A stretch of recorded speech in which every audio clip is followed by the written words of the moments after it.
Allah gələcək məclislərin, gələcək günlərin feyzindən bizi binəsib eləməsin inşallah.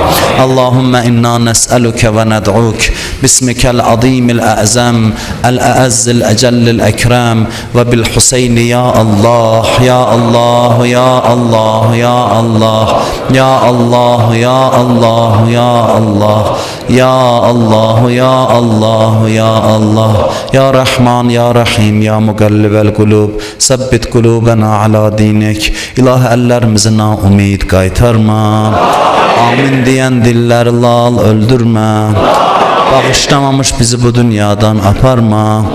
Allah mübarek Ramazan ayının feyzinden bizi binəsib eləmə.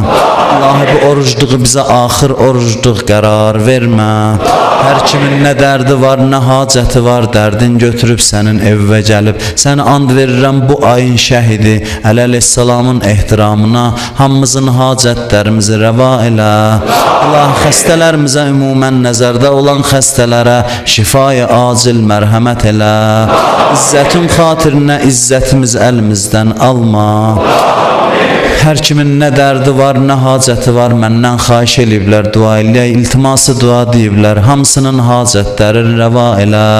Allah ölənlərimizi qəriq rəhmət elə. Allah tuttuğumuz orucları, qıldığımız namazları, ibadətləri, duaları bizdən qəbul elə.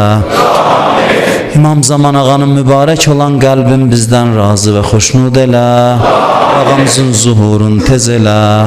Hakkı Muhammedin ve aleh ve bi hakkı suretil mübareketil Fatihati ma'a